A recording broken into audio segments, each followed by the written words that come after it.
Dragonlance, Dragons of Autumn Twilight. Chapter 19. The Broken City. Highbulp Fudge 1. The Great. The night of the Cataclysm had been a night of horror for the city of Zaxxaroth. When the fiery mountain struck Krynn, the land split apart.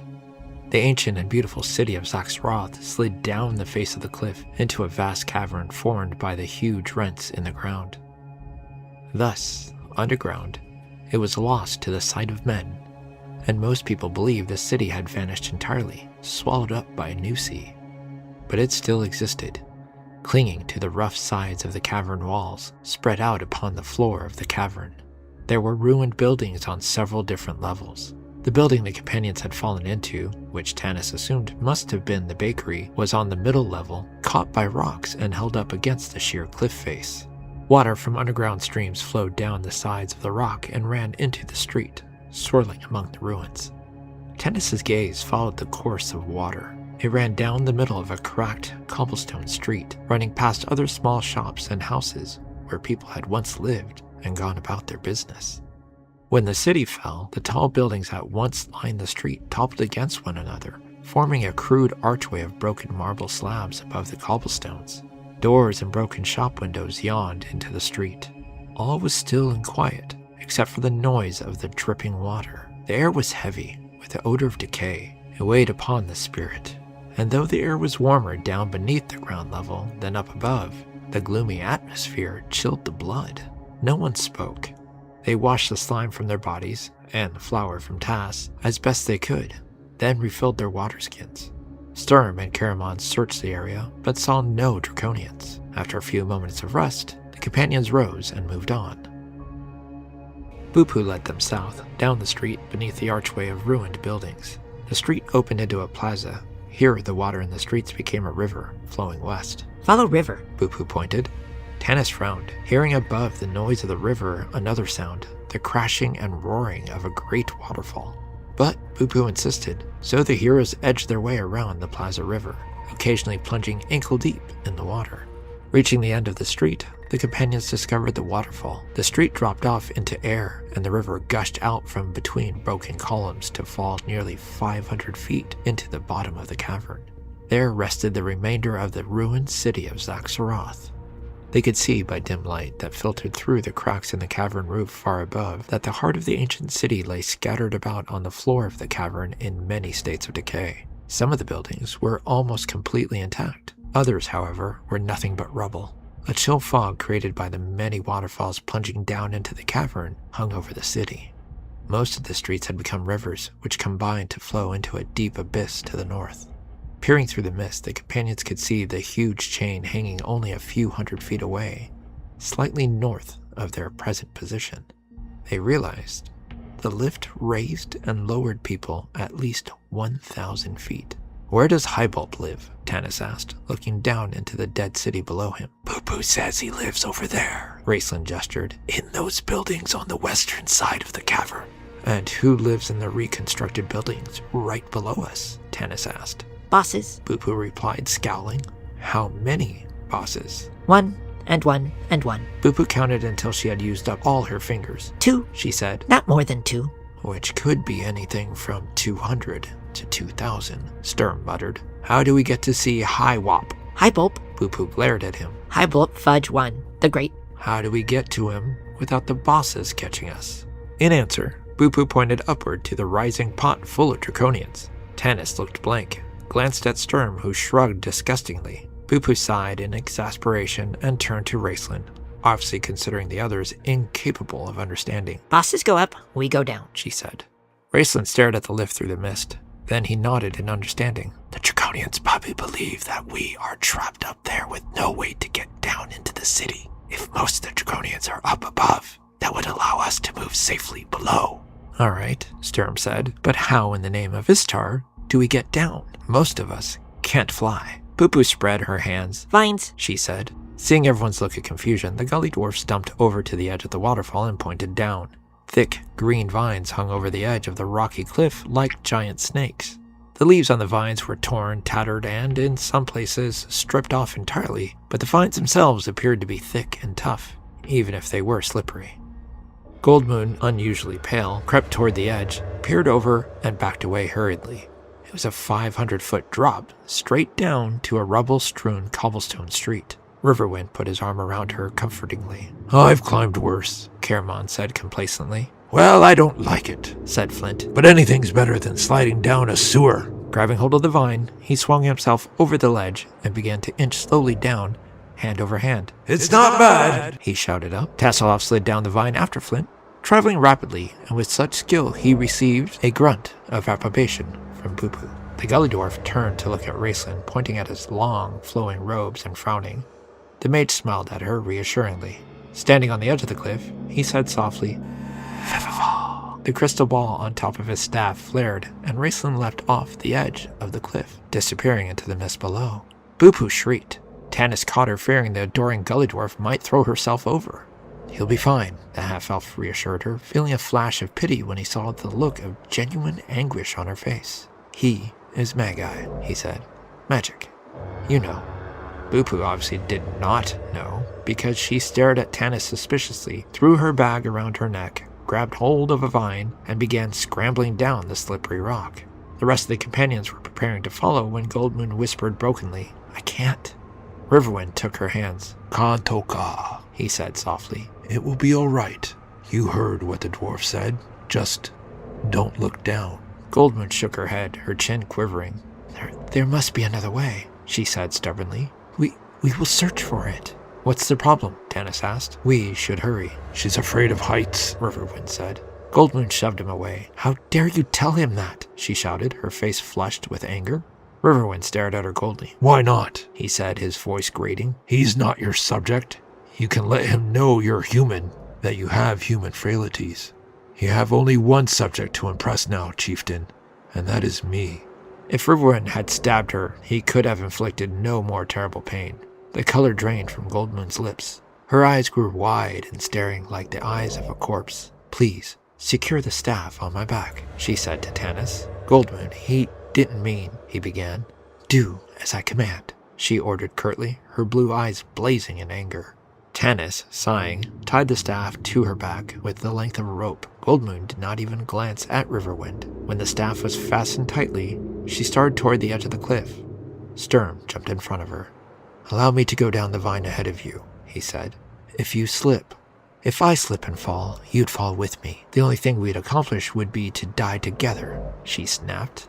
Leaning down, she took a firm grip of the vine and swung herself over the edge. Almost immediately, her sweating hands slipped. Tanis's breath caught in his throat. Sturm lunged forward, though he knew there wasn't anything he could do. Riverwind stood watching, not a sign of emotion on his face. Goldmoon clutched frantically at the vines and thick leaves. She caught hold and clung to them tightly, unable to breathe, unwilling to move. She pressed her face against the wet leaves, shuddering. Her eyes closed to block out the sight of the terrifying drop to the ground below. Sturm went over the edge and climbed down to her. Leave me alone, Goldmoon said to him through clenched teeth. She drew a trembling breath, cast a proud, defiant glance at Riverwind, then began to lower herself down the vine. Sturm stayed near her, keeping an eye on her, as he skillfully climbed down the cliff face. Tanis, standing next to Riverwind, wanted to say something to the plainsman, but feared to do more harm. Saying nothing, therefore, he went over the edge. Riverwind followed silently.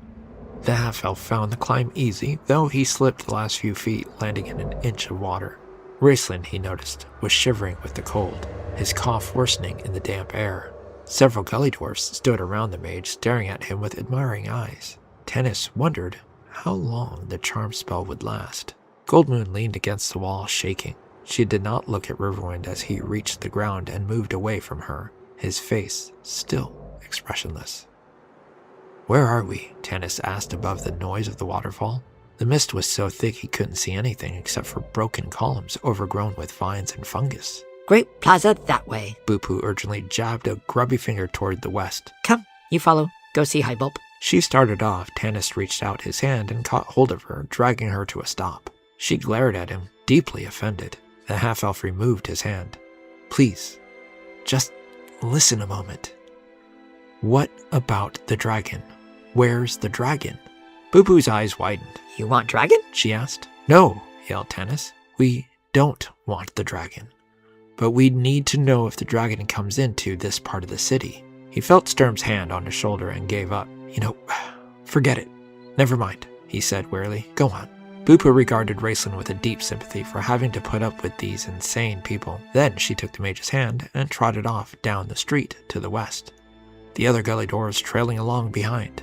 Half deafened by the thundering noise of the waterfall, the companions waited after, glancing around them uneasily. Dark windows loomed above them. Dark doorways threatened. At each moment, they expected scaly, armored draconians to appear. But the gully dwarves did not seem concerned. They sloshed along the street, keeping as close to Raceland as possible, and jabbering in their uncouth language. Eventually, the sounds of the waterfall faded in the distance. The mist continued to swirl around them, however, and the silence of the dead city was oppressive. Dark water gushed and gurgled past their feet along the cobblestone riverbed. Suddenly, the buildings came to an end, and the street opened into a huge, circular plaza. Through the water, they could see the remnants in the plaza of flagstone paving in an intricate sunburst design. In the center of the plaza, the river was joined by another stream rushing in from the north. They formed a small whirlpool as the waters met and swirled before joining and continuing west between another group of tumbled-down buildings. Here, light streamed into the plaza from a crack in the cavern roof hundreds of feet above, illuminating the ghostly mists, dancing off the surface of the water whenever the mist parted. Other side, Great Plaza. Bupu pointed. The companions came to a halt in the shadows of the ruined buildings. All of them had the same thought. The plaza was over 100 feet across without scrap or shelter. Once they ventured out, there would be no hiding. Bupu, trotting along without concern, suddenly realized no one was following her except for other gully dwarves. She looked back, irritated at the delay. You come. Highbulp this way. Look! Goldmoon grasped Tanis's arm. On the other side of the great flagstone plaza were great tall marble columns that supported a stone roof. The columns were cracked and shattered, letting the roof sag. The mist parted and Tanis caught a glimpse of a courtyard behind the columns. Dark forms of tall, domed buildings were visible beyond the courtyard. Then the mist closed around them. Though now sunk into degradation and ruin, this structure must have once been the most magnificent in Zaxxaroth. The royal palace, Raceland confirmed, coughing. Shh. Goldmoon shook Tanis's arm. Can't you see? No, wait. The mist flowed in front of the pillars. For a moment, the companions could not see anything. Then the fog swirled away. The companions shrank back into the dark doorway. The gully dwarfs came into a skidding halt in the plaza and, whirling around, raced back to cower behind Raceland. Bupu peered at Tanis from under the mage's sleeve. That dragon, she said. You want? It was the dragon. Sleek and shining black, her leathery wings folded at her side. Kisanth slithered out from under the roof, ducking her head to fit beneath the sagging stone facade. Her clawed front feet clicked on the marble stairs as she stopped and stared into the floating mist with her bright red eyes. Her back legs and heavy reptilian tail were not visible. The dragon's body extending 30 feet or more back into the courtyard. A cringing draconian walked beside her. The two apparently deep in conversation. Kisanth was angry. The draconian had brought her disturbing news. It was impossible that any of the strangers could have survived her attack at the well. But now, the captain of the guard reported strangers in the city. Strangers who attacked her forces with skill and daring. Strangers bearing a brown staff whose description was known to every draconian serving in this part of the Anzalan continent. I cannot believe this report. None could have escaped me. The staff was not with them. I would have sensed its presence. You say these intruders are still above, in the upper chambers. Are you certain? The draconian gulped and nodded. There's no other way down, Royal One, except the lift. There are other ways. You lizard. Kisanth sneered. These miserable gully dwarfs crawl around the place like parasites. The intruders have the staff, and they are trying to get down into the city. That means only one thing. They are after the discs. How could they have learned of them? The dragon snaked her head around and up and down as if she could see those who threatened her plans through the blinding mists. But the mist swirled past, thicker than ever. Kisanth snarled in irritation. The staff. That miserable staff. Verminard should have foreseen this. With those clerical powers he doubts so highly, then it could have been destroyed. But no, he is busy with his war, while I must rot in this dank tomb of a city. Kisanth gnawed a talon as she pondered. You could destroy the discs. The Draconian suggested, greatly daring. Fool, don't you think we've tried? Kisanth muttered. She lifted her head. No, it is far too dangerous to stay here longer. If these intruders know of the secret, others must also. The discs should be removed to a safe place. Inform Lord Verminard that I am leaving Zaxaroth. I will join him in Pax Tharkis, and I will bring the intruders with me for questioning. Inform Lord Verminard. The Draconian asked, shocked. Very well. Kisanth responded sarcastically. If you insist on the charade, ask my lord's permission. I suppose you have sent most of the troops up to the top. Yes, Royal One. The Draconian bowed. Kisanth considered the matter. Perhaps you are not such an idiot after all. She mused. I can handle things below. Concentrate your search on the upper parts of the city. When you find these intruders, bring them straight to me. Do not hurt them any more than necessary to subdue them, and be careful of that staff. The Draconian fell to his knees before the dragon, who sniffed in derision and crept back into the dark shadows out of which she had come. The Draconian ran down the stairs, where it was joined by several more creatures who appeared out of the mist. After a brief, muffled exchange in their own language, the Draconians started up the north street. They walked nonchalantly, laughing at some private joke, and soon vanished into the mist. They're not worried, are they? Sturm said. No, Tanis agreed grimly. They think they've got us. Let's face it, Tanis, they're right, Sturm said. This plan we've been discussing has one major flaw. If we sneak in without the dragon knowing, and if we get the discs, we still have to get out of this god-forsaken city with Draconians crawling all over the upper levels.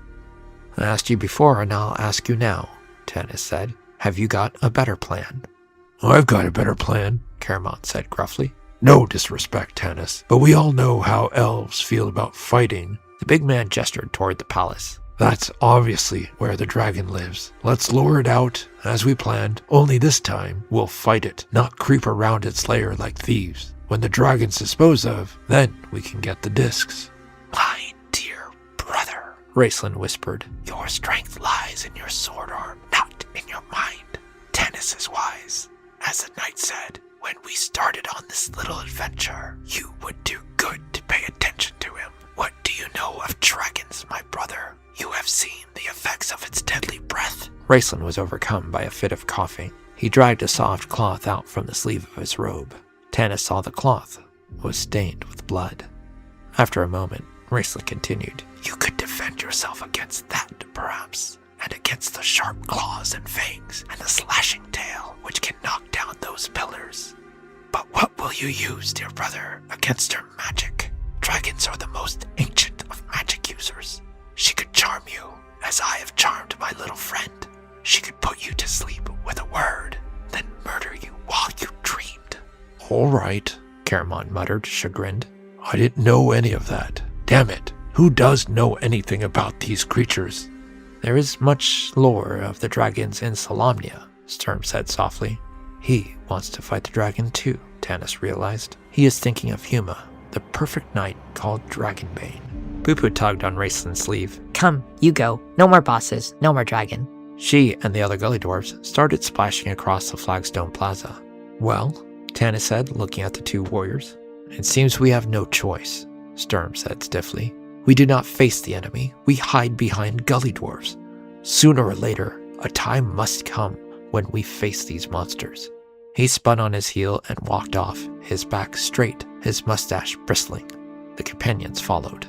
Maybe we're worrying needlessly. Tanis scratched his beard, glancing back at the palace that now was obscured by the mist. Perhaps this is the only dragon left in Kryn, one that survived the Age of Dreams? Raceland's lips twisted. Remember the stars, Tanis, he murmured. The Queen of Darkness has returned. Recall the words of the Kentacle. Swarm of her shrieking hosts. Her hosts were dragons according to the Ancient Ones. She has returned, and her hosts have come with her.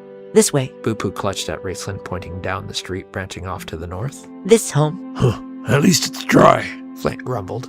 Turning right, they left the river behind them. Mist closed in around the companions as they entered another nest of ruined buildings. This section of town must have been the poorer part of the city of Zaxroth, even in its glory days. The buildings were in the last stages of decay and collapse. The gully dwarves began whooping and hollering as they ran down the street. Sturm looked at Tanis in alarm at the noise. Can't you get them to be quieter? Tanis asked Bupu. So the Draconians, bosses, won't find us. Pooh, she shrugged. No bosses. They not come here. Afraid of the great Highbulp. Tanis had his doubts about that. But glancing around, he couldn't see any signs of the Draconians. From what he had observed, the lizard-like men seemed to lead a well-ordered, militaristic life. By contrast, the streets in this part of the town were cluttered with trash and filth. The disreputable buildings erupted with gully dwarves. Males, females, and dirty, ragged children stared at them curiously as they walked down the street. Bupu and the other spellbound gully dwarves swarmed around Raceland, practically carrying him. The Draconians were undeniably smart, Tanis thought. They allowed their slaves to live in their private lives in peace, so long as they didn't stir up trouble. A good idea considering that gully dwarves outnumber the Draconians 10-1. Though they were basically cowards, gully dwarves had a reputation as very nasty fighters when backed into a corner. Bupu brought the group to a halt in front of one of the darkest, dingiest, filthiest alleys Tanis had ever seen. A foul mist flowed out from it. The buildings leaned over, holding each other up, like drunks stumbling out of a tavern. As he watched, small, dark creatures skittered out of the alley, and the gully dwarf children began chasing after them. Dinner! Shrieked one, smacking his lips. Those are rats, Goldmoon cried in horror. Do we have to go in there? Sturm growled, staring at the tottering buildings. The smell alone is enough to knock a troll dead, Caramon added. And I'd rather die under the dragon's claw than have a gully dwarf hovel fall on top of me. Bupu gestured down the alley. The Highbulp, she said, pointing to the most dilapidated building on the block. Stay here and keep watch if you want, Tanis told Sturm. I'll go talk with the Highbulp. No, the knight scowled, gesturing the half-elf into the alley. We're in this together.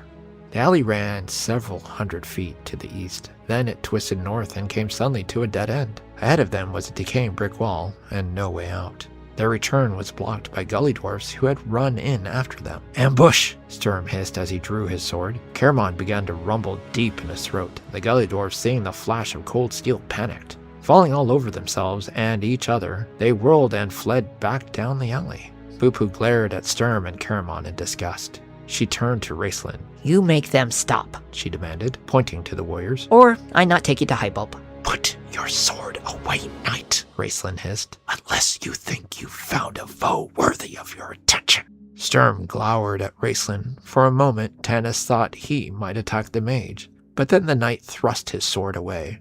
I wish I knew what your game was, magician, Sturm said coldly. You were so eager to come to the city, even before we knew about the discs.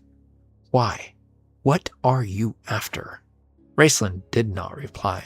He stared at the knight malevolently with his strange golden eyes, then turned to Bupu. They will not trouble you further, little one, he whispered. Bupu looked around to make certain they were properly cowed. Then she walked forward and knocked twice on the wall with her grubby fist. Secret door, she said importantly. 2 knocks answered Bupu's knock. that signal. She said. 3 knocks, now they let in. But she only knocked twice, Tass began giggling. Bupu glared at him. Shh, Tanis nudged the kender. Nothing happened. Bupu, frowning, knocked twice more. 2 knocks answered. She waited. Caramon, his eyes on the alley opening, began moving restlessly from one foot to the other. Bupu knocked twice again. 2 knocks answered. Finally, Bupu yelled at the wall. I knock secret code knock, you let in! Secret knock 5 knocks, Answered a muffled voice. I knock 5 knocks, Bupu stated angrily. you let in! You knock 6 knocks, I count 8 knocks. Argued another voice. Bupu suddenly pushed on the wall with both hands. It opened easily. She peered inside. I knock 4 knocks, you let in. She said, raising a clenched fist. All right. The voice grumbled. Bupu shut the door, knocked twice. Tanis, hoping to avoid any more incidents and delays, glared at the kender, who was withering with suppressed laughter. The door swung open again. You come in, The guard said sourly. but that not 4 knocks. He whispered to Bupu loudly. She ignored him as she swept disdainfully past him, dragging her bag along the floor. We see Highbulp. She announced. You take this lot to Highbulp? One of the guards gasped, staring at the giant Caramon and the tall Riverwind with wide eyes. His companion began backing up. See Highbulp. Bupu said proudly. The Gullydorf guard, never taking his eyes off the formidable-looking group, backed into a stinking, filthy hallway, then broke into a run. He began shouting at the top of his lungs. An army! An army has broken in! They could hear his shouts echoed down the hallway. Bupu sniffed. Glupfunter spawn. Come, see Highbulp. She started down the hallway, clutching her bag to her chest. The companions could still hear the shouts of the Gully Dwarf echoing down the corridor. An army of giants! Save the Highbulp! The great Highbulp Fudge I was a Gully Dwarf among Gully Dwarfs. He was almost intelligent, rumored to be fabulously wealthy, and a notorious coward. The Bulps had been the elite clan of Zaxaroth, or as they called it, ever since Nulfbulp fell down a shaft one night in a drunken stupor and discovered the city. Upon sobering up the next morning, he claimed it for his clan. The Bulps promptly moved in and, in later years, graciously allowed the clans of Slud and Gulp to occupy the city as well. Life was good in the ruined city, by Gullydor standards anyway. The outside world left them alone, since the outside world hadn't the foggiest notion they were there and wouldn't have cared if it did. The Bulps had no trouble maintaining their dominance over the other clans, mostly because it was a Bulp, Glungu, with a scientific turn of mind. Certain jealous members of the Slud clan whispered that his mother had been a gnome, who developed the lift, putting to use the 2 enormous iron pots used by the city's former residents for rendering lard. The lift enabled the Gully Dwarfs to extend their scavenging activities to the jungle above the sunken city, greatly improving their standard of living. Glungu Bulp became a hero and was proclaimed Highbulp by unanimous decision. The chieftainship of the clans had remained in the Bulp family ever since. The years passed, and then suddenly the outside world took an interest in Zaxaroth. The arrival of the dragon and the Draconians put a sad crimp on the Gully Dwarf lifestyle.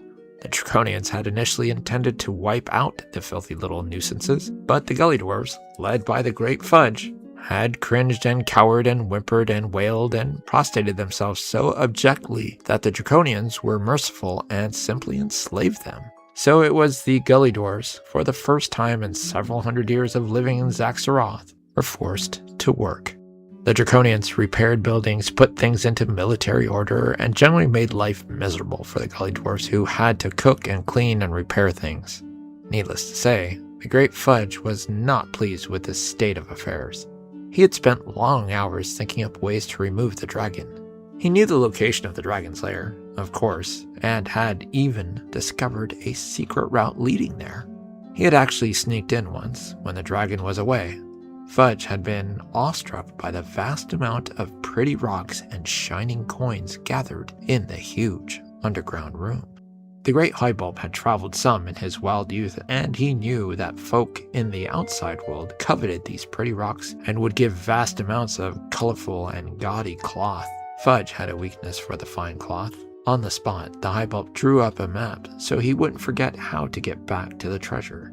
He even had the presence of mind to swipe a few of the smaller rocks. Fudge dreamed of this wealth for months afterward, but he never found another opportunity to return. This was due to two factors. 1, the dragon never left again, and 2, Fudge couldn't make heads or tails of his map. If only the dragon would leave permanently, he thought.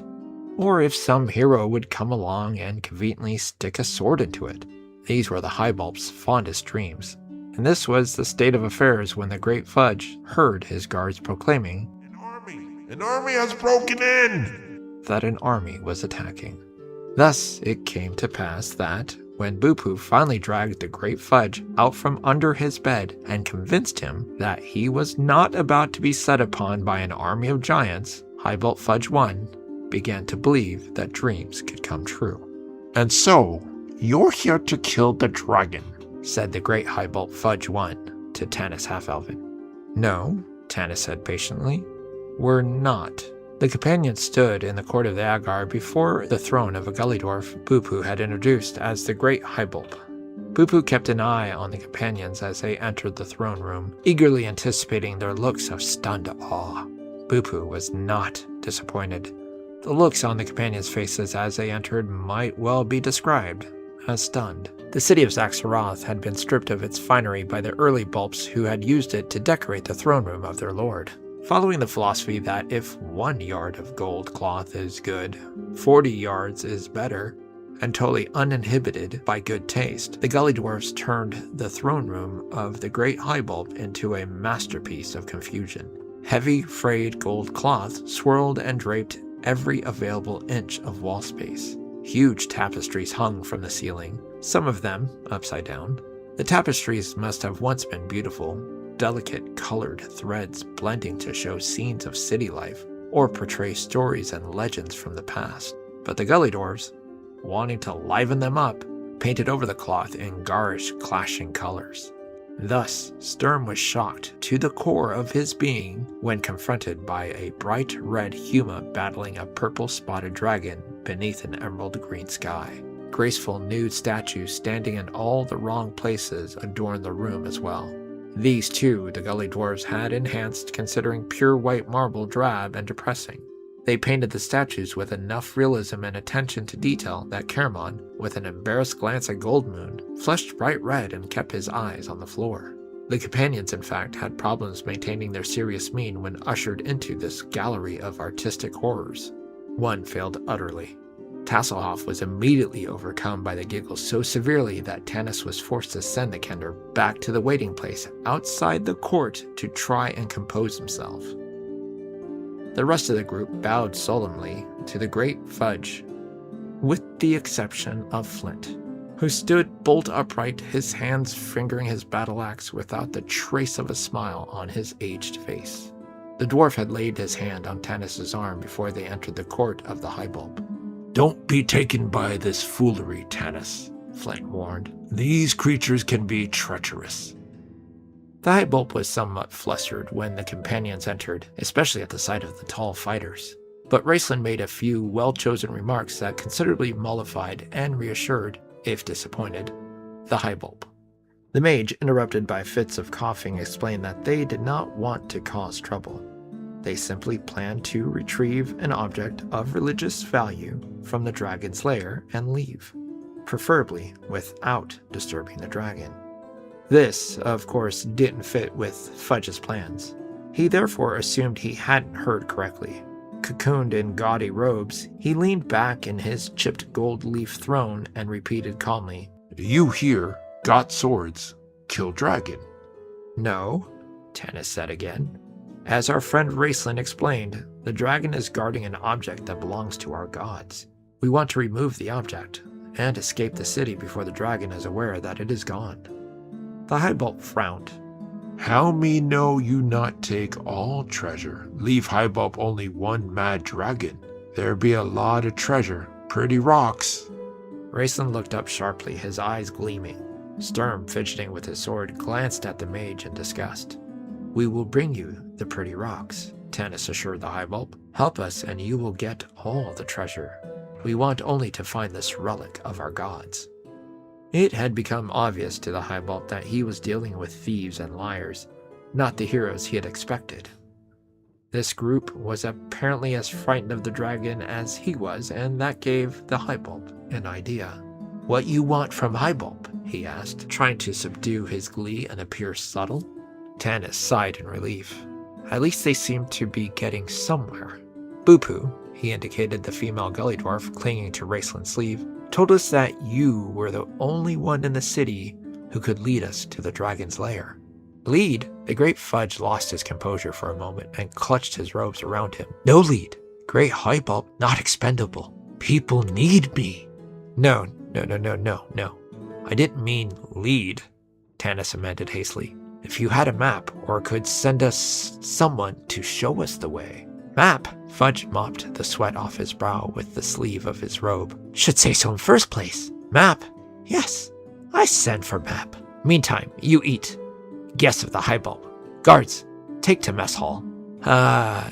No, thank you, Tanis said politely, unable to look at the others. They had passed the Gully Dwarf mess hall on their way to see the Highbulp. The smell alone had been enough to ruin even Caramon's appetite.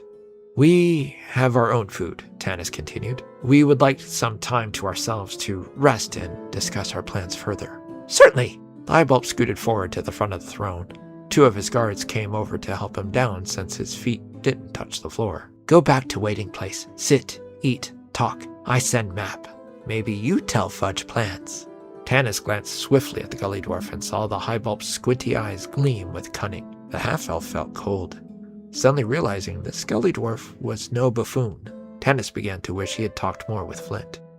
Our plans are hardly formed yet, Your Majesty, the half-elf said.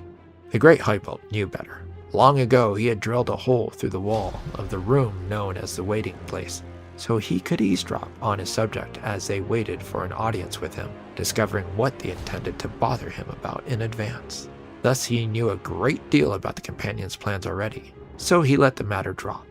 The use of the term, Your Majesty, may have had something to do with this. The Highbulp had never heard anything quite so suitable. Your Majesty, Fudge repeated, sighing with pleasure. He poked one of his guards in the back. You remember, from now on, say, Your Majesty. Yes, Your, Majesty. The Gully Dwarf stuttered. The great Fudge waved his filthy hands graciously, and the companions bowed their way out. Highbulp Fudge I stood for a moment beside his throne, smiling in what he considered a charming manner until his guests were gone. Then his expression changed, transforming into a smile so shrewd and devious his guards crowded around him in eager anticipation. You, he said to one, go to quarters, bring map, give to fools in next room. The guard saluted and ran off. The other guard remained close, waiting in open-mouthed expectation. Fudge glanced around, then drew the guard even nearer, considering exactly how to phrase his next command. He needed some heroes, and if he had to create his own out of whatever scum came along, then he would do so. If they died, it was no great loss. If they succeeded in killing the dragon, so much the better. The Gully Dwarves would get what was, to them, more precious than all the pretty rocks in Kryn, a return to the sweet Hulken days of freedom. And so, enough of this nonsense about sneaking around. Fudge leaned over and whispered in the guard's ear, You go to Dragon. Give her best regards of His Majesty Highbulp Fudge I, and tell her.